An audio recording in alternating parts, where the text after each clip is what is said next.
Hey everyone, welcome back to Brain Boogers. I'm MJ, and today we're going to start talking about your meat. What is it? What's consuming it? And how we can protect our meat, specifically the core resources that keep us moving forward: money, energy, attention, and time.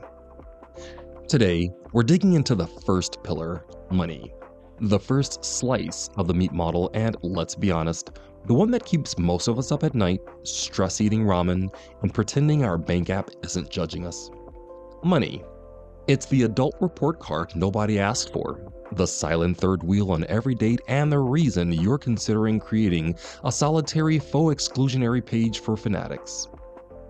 Society says, money can't buy happiness, but it sure can buy therapy, caffeine, and enough streaming subscriptions to numb the existential dread.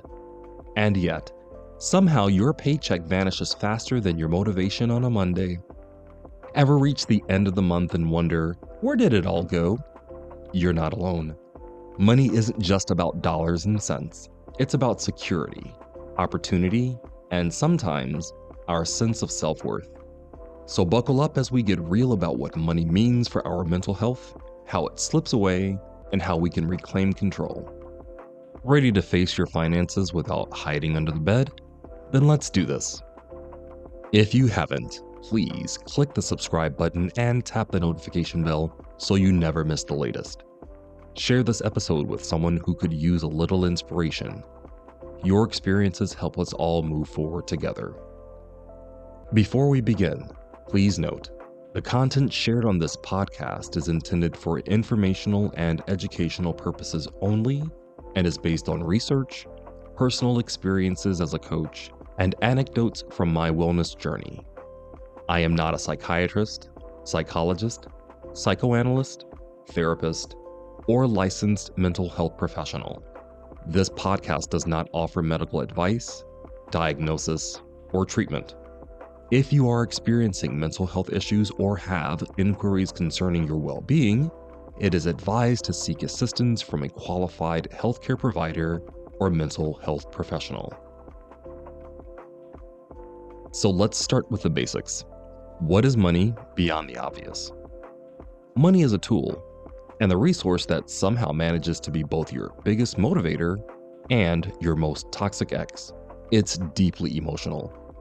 Our relationship with money is shaped by childhood, culture, and even our personality.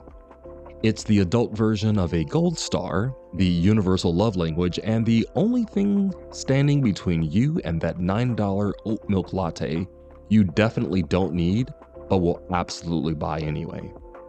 While we're digging in, ask yourself, what does money represent to you? Is it freedom, status, security, or maybe even stress? Now let's shine a light on the leaks. Where does your money go each month that doesn't line up with your goals and values? For some, it's the daily coffee runs or impulse buys. For others, it's hidden subscriptions, supporting family, or emotional spending when life gets tough. Money isn't just cash, it's your ability to say yes to opportunities, no to nonsense, and maybe to that thing in your Amazon cart at 2 a.m. For reflection, consider, do you know where every dollar goes, or do some expenses surprise you at the end of the month? When you're stressed or tired, do you tend to spend more or less? And are there patterns, maybe certain moods, triggers, or even people that influence your spending? Money is also the quickest way to find out if you're running your life or if your life is running you. Are you making it rain or just making it drizzle and calling it a storm? Is your bank account a well-fed pet or a feral raccoon living off loose change and hope? In the meat model, money is the fuel, the fire, and sometimes the dumpster fire. Handle with care, or at least with a budget and a sense of humor. To help us make this personal, let's reference our canoe model. For example, if you're high in conscientiousness, maybe you're super budget conscious, but risk missing out on experiences. Let's look at each trait. Through conscientiousness, if you're high in this trait, you might see money as something to manage carefully. budgeting, saving, and planning ahead. You become a spreadsheet samurai. You track every penny, have a color-coded budget, and probably know your credit score zodiac sign. Your wallet is organized, your social life, maybe not so much. With low conscientiousness, you might struggle with sticking to a budget or remembering recurring expenses. So, if you're high in conscientiousness, use your planning skills to create a budget that includes fun and flexibility. Set up automatic transfers or reminders to keep your systems strong. Through agreeableness, you may be generous, sometimes putting others' needs before your own, even financially. With high agreeableness, you'd rather go broke than say no to splitting the bill. Generous to a fault, you're the human ATM for friends, fundraisers, and that cousin who just needs $20 till Friday. Generosity is your strength, but do you sometimes say yes to lending or giving money even when it stretches you thin? If you're high in agreeableness, practice saying, "Let me think about it," before committing to financial favors. Practice scripts for declining financial requests kindly. Remember to establish and maintain boundaries. Now, through neuroticism, money might trigger anxiety or stress, leading to avoidance or impulsive spending. Every bank notification is a mini heart attack. You stress spend, regret it, then stress some more. Your money mantra? Is it too late to become a hermit? With high neuroticism, stress can lead to retail therapy or avoidance of financial tasks. For neuroticism, create calming money rituals, like reviewing finances with soothing music or a friend for support. Celebrate small wins to reduce anxiety and build confidence. And eat before you need to make money decisions. Much like going to a grocery store hungry is a less than ideal mental state, being fueled while making money decisions can help ease stress and provide the needed energy to truly dig in. Now, through openness to experience, you might view money as a gateway to new experiences, education, or creative pursuits. If you're high in openness, you might invest in courses, art, or travel, try every new crypto, and justify impulse buys as personal growth, sometimes without a financial plan. So your bank account is an adventure, mostly of the cautionary tale variety. If you're high in openness, set a creativity fund so you can enjoy new experiences without guilt. Use creative strategies for saving or investing. And finally, through extroversion, maybe money means social opportunities, dinners out, events, or travel with friends. Life of the party, spender of the century. If there's a tab, you're picking it up. If there's a new gadget, you're pre-ordering. Your wallet gets more action than your dating app. With high extroversion, that social spending can add up quickly. For extroversion, plan social activities that fit your budget, or host affordable gatherings. Make money management social, budget with a friend, or join a financial challenge group. So, what's eating your money? To discover, awareness is the first step, and action is where change happens. And remember, your personality isn't a barrier, it's a tool. When you understand your own canoe profile, you can turn your natural tendencies into strengths. Remember, money isn't just numbers on a spreadsheet. It's loaded with emotion, memories, and even identity. Maybe you grew up hearing on repeat, money doesn't grow on trees. Or maybe spending was a way to feel loved or accepted. These early beliefs, what psychologists call money scripts, can drive our financial decisions, often without us realizing it. The way caregivers handled money, openly, with anxiety, or not at all, becomes our money script. For example, if love or care was shown through gifts, you might associate spending with affection. If money was a source of conflict or secrecy, you might feel shame or anxiety around it. Here's another example. If you're high in neuroticism, you might feel anxious just thinking about bills, so you avoid checking your bank account. If you're high in openness, you might see money as a ticket to adventure, sometimes spending impulsively for the thrill of a new experience. So, take a moment. What's your money story? How does your personality shape it?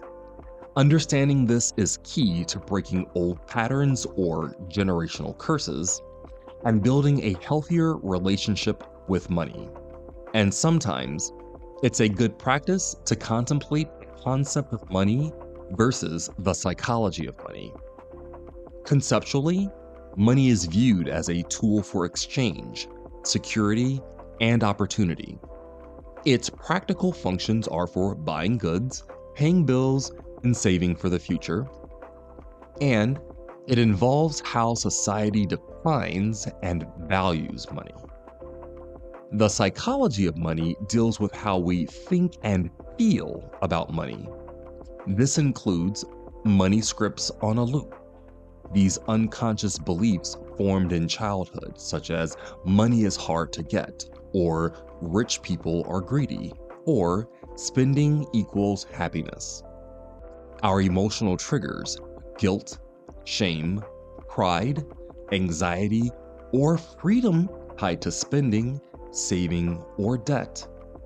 How past experiences such as family dynamics, culture, and financial trauma shape our current relationship with money and money as a stand-in for love, safety, or self-worth. So, let's talk about how your attachment style impacts your relationship with money.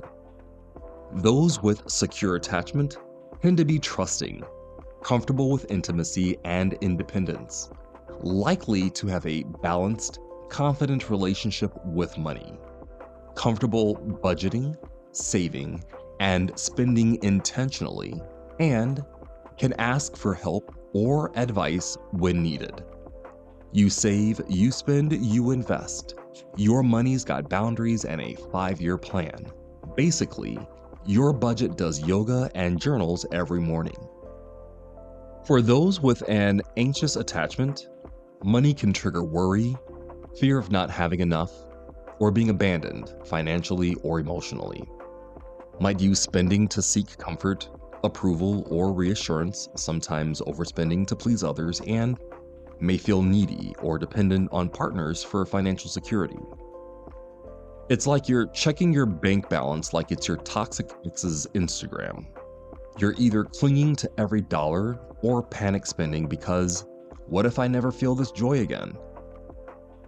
For those with avoidant attachment, money? What money? They see money as a source of independence and self-sufficiency. They may keep finances private, resist joint accounts, or feel uncomfortable discussing money in relationships, and might hoard money or avoid financial interdependence, fearing loss of control or vulnerability. And those with a fearful avoidant attachment show a mix of anxious and avoidant, often from inconsistent or traumatic early relationships. They want to budget, but also want to blow it all on a spontaneous trip to Bali. Your money habits are a beautiful disaster. Equal parts treat yourself and hide from creditors. Experiences with money can be chaotic or inconsistent, may oscillate between reckless spending and extreme saving, and money decisions may be impulsive, emotionally charged, or tied to unresolved trauma. As you consider your attachment style, think about what you learned about money from your caregivers. Was it a source of stress, love, power, or silence? When you think about sharing money with a partner, do you feel comfortable or anxious? Do you tend to hide purchases, overspend for approval, or avoid financial conversations altogether? Recognizing your attachment style can help you understand and change your money behaviors. Secure behaviors can be learned. Open communication, setting boundaries, and seeking support. Therapy, journaling, or honest conversations with trusted people can help rewrite your money story. Let's jump to a term: socially patterned defects.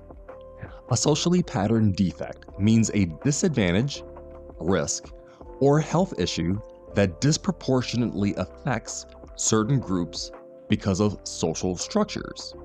Here, money, or lack of it, is the key factor. Examples of socially patterned defects based on money are: 1. Health outcomes, chronic illness. Lower income groups have higher rates of diabetes, heart disease, obesity, and even some cancers due to limited access to healthy food, safe exercise spaces, and quality health care. For mental health, financial stress is a major risk factor for anxiety, depression, and substance abuse.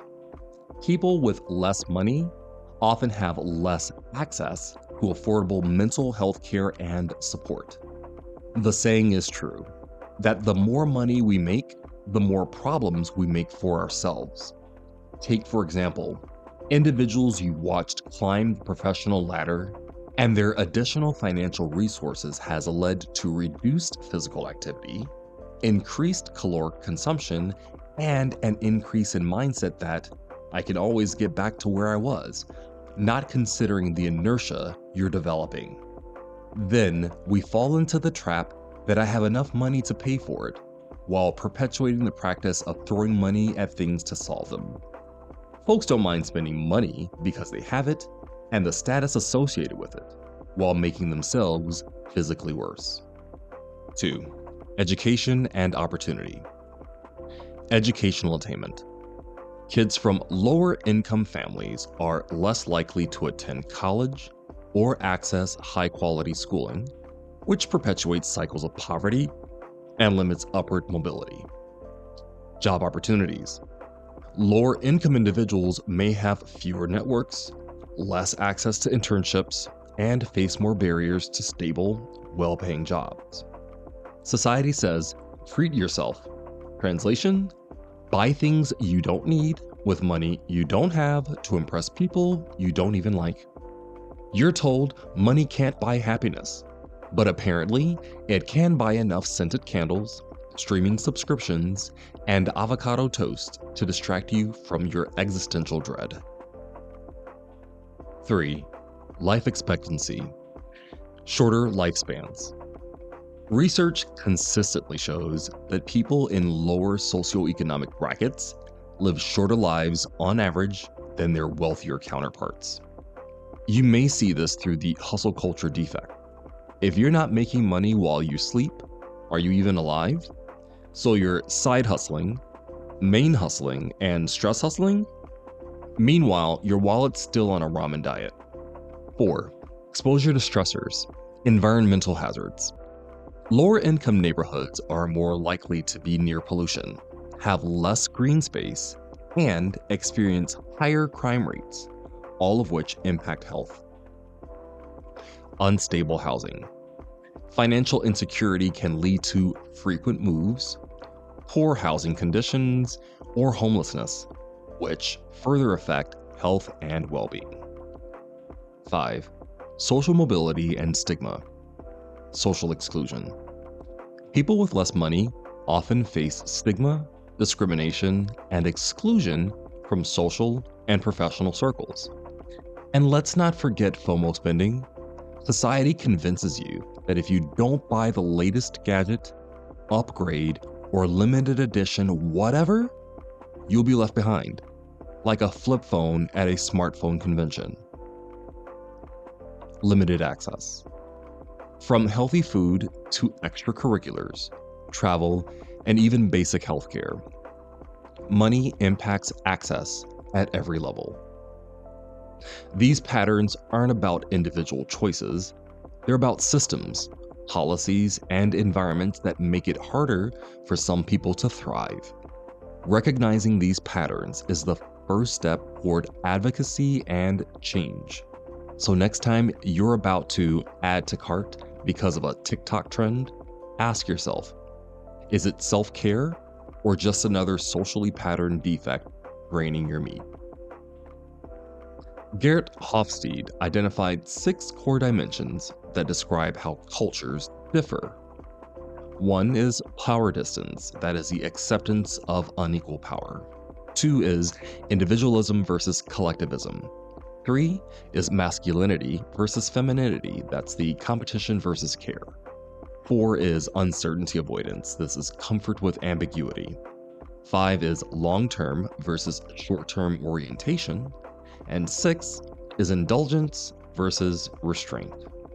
Now, let's talk about how each dimension influences our relationship with money. First, power distance. For high power distance, people may accept financial inequality as normal. Wealth is concentrated and used to maintain status.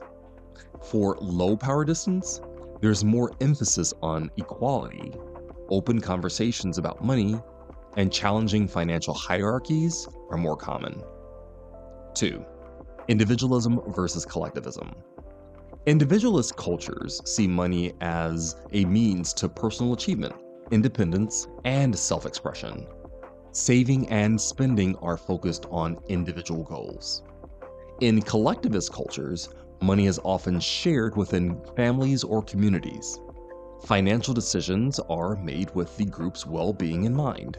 Think family remittances, pooling resources, or supporting elders. 3. Masculinity versus femininity.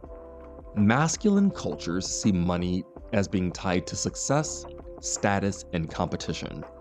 There may be more pressure to earn, display wealth, or link financial success to self-worth.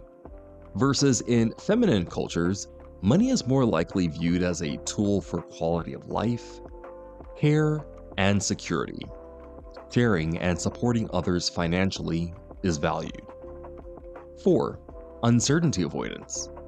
For high uncertainty avoidance, people may be risk-averse with money, preferring savings, insurance, and secure investments. Financial planning is detailed and cautious. And with low uncertainty avoidance, there's more comfort with financial risk, entrepreneurship, and flexible money management. 5 is the long-term versus the short-term orientation.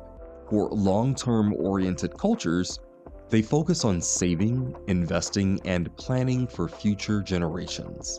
Delayed gratification is common. For short-term oriented cultures, there's an emphasis on immediate needs, spending, and quick returns. There may be less focus on saving for the distant future.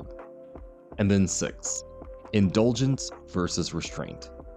Indulgent cultures see spending on enjoyment, experiences, and pleasure as being acceptable or even encouraged.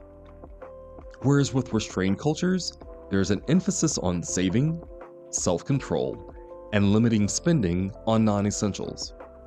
So now let's talk about long-term protection of your money through a few ideas. There's mindset shift, seeing money as a resource, not a measure of your worth. Reclaiming your finances as an act of self-care. There's setting boundaries by learning to say no to requests or pressures that don't serve your financial health. You can audit your subscriptions by asking yourself, am I paying for things that I don't use? There's also budgeting as self-care. This is making budgeting a regular, positive ritual, maybe with music, snacks, or a friend. There's the emergency fund. Here you can start small, but build a cushion for unexpected expenses. You know the saying, the best time to plant a tree is 20 years ago? The next best time is now. You can educate yourself. Financial literacy is power. Get some podcasts, read some books, or find a trusted advisor who can help. There's your community. You can find accountability by sharing your goals with a friend, partner, or even this podcast community. You can track your spending. For 1 week, write down every expense, big or small. No judgment, just awareness. The key point here is write down every expense, because I know I can hear some of you saying in your head, I don't need to write it down because it's in my bank app. My bank app tracks everything. Why would I write it down? It's the act of writing it down that forces you to look at it twice. Once in your head and second when you write it out. Usually, when you write it out or say it as well from your mind to something that is heard or seen, then it's reinforced. Next, align your spending with your values. Before making a purchase, ask, does this support the life I want to build? Also, pause before you buy. Try the 24-hour rule for non-essential purchases. You can also automate savings. Even small amounts add up. And finally, I want to share a simple but powerful tool that can change the way you make decisions about all 4 of these resources. Have you ever made a decision, maybe spent money, committed your time, or burned through energy, only to realize later it wasn't really what you needed? This is where HALT comes in. HALT stands for hungry, angry, lonely, and tired. It's a quick self-check. Before you make a choice to handle your meat, ask yourself, am I experiencing any of these states? For example, think about money. If you're hungry, angry, lonely, or tired, you might find yourself impulse spending, treating yourself, or buying things you really don't need. HALT helps you pause, check in with yourself, and make sure your decisions are intentional, not just reactions to how you're feeling in the moment. We'll be exploring HALT in much more detail in an upcoming series, breaking down how each of these states can impact your choices, not just your money, but with your energy, attention, and time as well. I'll share real-life examples, practical strategies, and ways to build this self-check into your daily routine. Now, are you hungry? Suddenly, $37 on snacks feels like self-care. Are you angry? Retail therapy, aka I'll show them with this new pair of shoes. Are you lonely? Your credit card's your +1. Hello, late night online shopping? Are you tired? Who needs a budget when you're sleep shopping in a daze? For now, try using HALT as a quick filter this week. Next time you're about to spend, commit, or react, pause and check. Am I hungry, angry, lonely, or tired? Notice how it changes your choices. As we discussed, HALT is a way to pause and check in with your emotional and physical state before making money decisions. It helps you to avoid reactive, unconscious spending and brings mindfulness to your financial habits. Let's do an exercise using Ho'oponopono, the Hawaiian tradition of reconciliation with self and others. First, begin with a deep breath.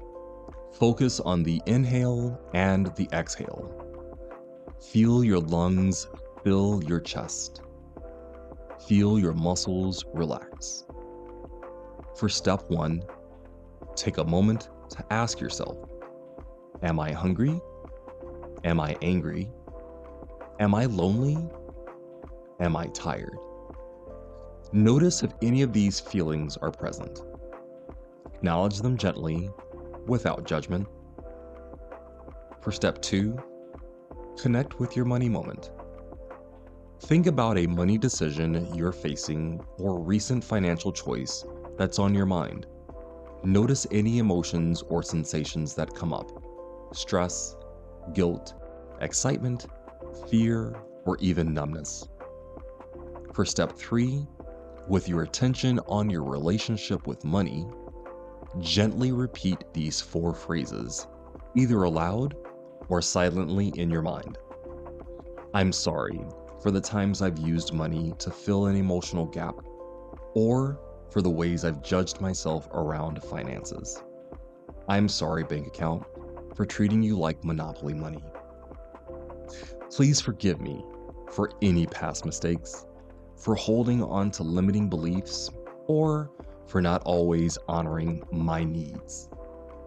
Thank you for the lessons money has taught me, for the opportunities to grow, and for the abundance I have, no matter how big or small. Oh, and thank you for not overdrafting this time. I love you, my financial journey. I love myself for being willing to pause, reflect, and heal. Take a few deep breaths, letting each phrase settle in. And step 4, notice how you feel now. Ask yourself, what do I truly need in this moment? What is the most loving choice I can make for myself and my money? If you feel inclined, jot down any insights or intentions that arise. Because let's face it, money drama is universal. We're all out here trying to manifest abundance, but sometimes we just manifest a pile of receipts and a drawer full of regret. Ho'oponopono is your financial Control-Alt-Delete, a way to forgive, reset, and maybe not buy another air fryer just in case. So next time you're about to swipe your card, whisper a little ho'oponopono to your wallet. Apologize for past mistakes. Forgive your inner shopaholic. Thank your money for sticking around, and love yourself enough to maybe, just maybe, put that inflatable unicorn back on the shelf. Thank yourself for taking this time. Remember, every time you pause with halt and practice ho'oponopono, you're creating space for healing and more mindful choices, not just with money, but in every area of your life. You deserve that kindness. So, what's eating your money? Awareness is the first step, but action is where change happens. Thanks for tuning in. Today, we talked about our limited resources and others touching our meat. That's our money, energy, attention, and time, with a focus on money. Canoe and how our attachment styles color our relationship with money, socially patterned defects that perpetuate bad money management and poor financial relationship, the concept of money being the what, currency, transactions, savings, investments, and the psychology of money being the why, our beliefs, emotions, habits, and triggers behind how we use money, as well as halt and ho'oponopono. Next week, we'll uncover energy, how to spot the leaks and recharge your batteries. If you found value in today's episode, go ahead and hit that like button, subscribe, and tap the notification bell so you never miss the latest. Share this episode with someone who could use a little inspiration. Your experiences help us all move forward together. Thank you for joining me for this journey through your limited, valuable, and semi-renewable resources. If you've learned something new about yourself, I'd love to hear from you. Remember, we're all trying to make it to the finish line. Until next time, keep questioning, keep growing, and keep showing up for yourself.